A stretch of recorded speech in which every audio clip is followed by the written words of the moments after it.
Hey everyone, welcome to Think Woodworks. I'm Izzy Swan. I'm going to do something today I don't normally do.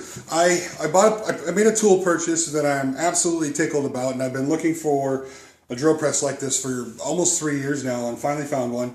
And I wanted to share it with you. This is a Toolkraft dual spindle floor model drill press. And one of the things that's really unique about using a dual spindle drill press is the fact that the whole head tilts. When I want to adjust the angle, I can tilt the whole head, and then it's really easy to dial it back in. Now I haven't gone through and adjusted anything yet and tightened it all up, but I've just basically got this set up, and I'm going to show you a cool way to mount a floor model drill press without drilling holes in the concrete.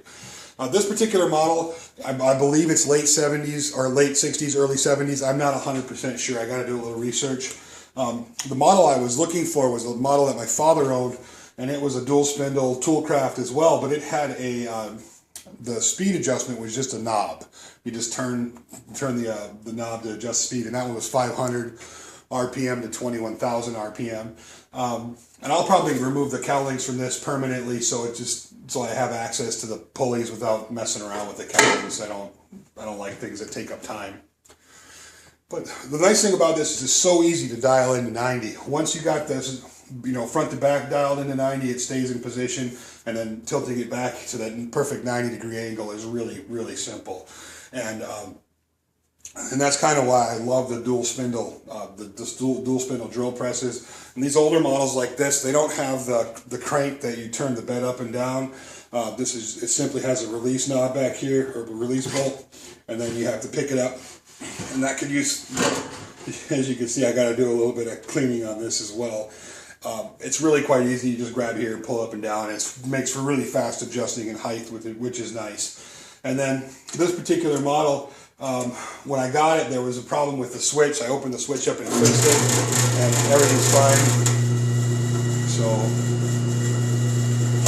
nice, clean, strong, half-power, half-horse motor.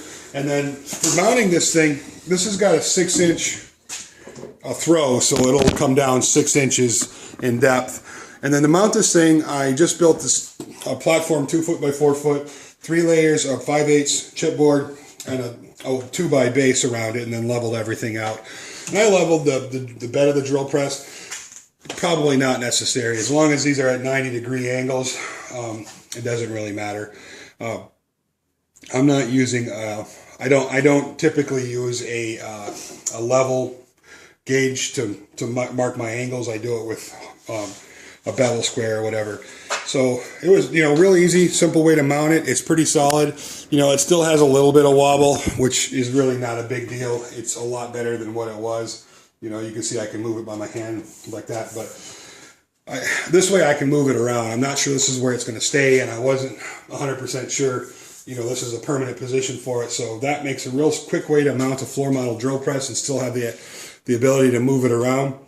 And I'm real tickled with this purchase, and I just wanted to share it with you guys. Again, not my thing. I don't typically talk a lot about tools and equipment because there's so much emphasis put on tools in woodworking that aren't really necessary. You can get by and do some amazing things with some very basic tools, so I really try to stay away from that. But I was pretty thrilled about this. The lady I got it from, super great gal.